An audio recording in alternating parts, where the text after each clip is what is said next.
Hello friends, I have a very sexy recipe for you this week. That's right, it's Gajar Matar, peas and carrots.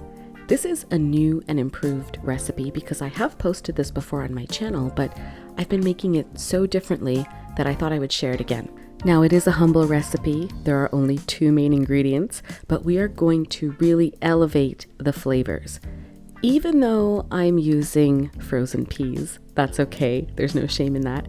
And I'm also using the lal gajar, or the red carrot. And you might say that all carrots are orange, but this variety is closer to red than it is to orange. And it has a much sweeter flavor than the typical carrots that you find in your grocery store. You can find these in the Indian or West Indian store if you have one where you live. Now I'm chopping up the carrots here. The idea is to chop them to about roughly the same size as the peas. Now you don't have to do that. I've seen versions of this recipe where the carrots are cut in rounds, and that's perfectly fine, but I like to cut them around the same size as the peas. That's just the overall texture and mouthfeel of the dish that I enjoy.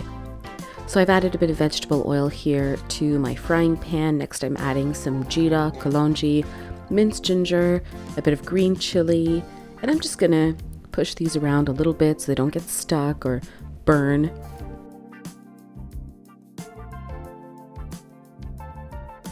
And just do this for, maybe 30 seconds, 45 seconds until the ginger doesn't have that raw smell anymore, and then you can add the frozen peas and combine the ingredients.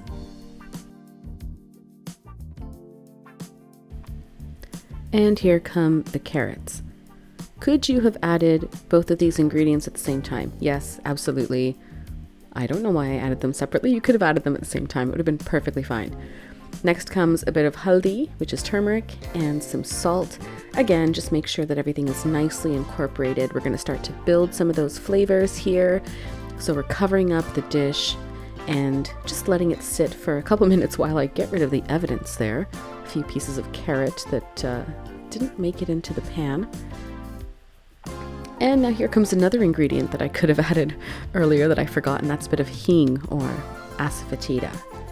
And then just, give everything a little stir, cover it up again, and wait for another 5 minutes. Once those 5 minutes are up, you can do a little taste test.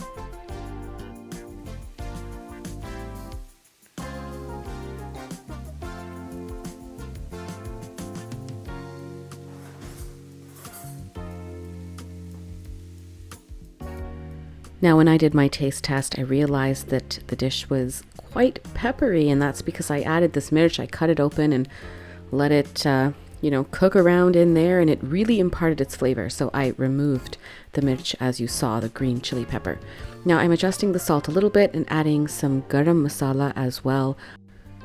Now, I typically do not add garam masala early in the cooking process, although I have seen it done before.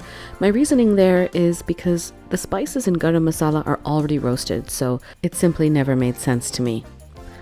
Alright, there you have it, a quick and simple side dish that you can whip up easily, probably in about 20-30 minutes or so. It's humble, but it's elevated.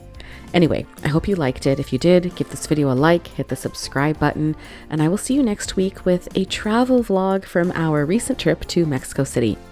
Okay, friends, bye.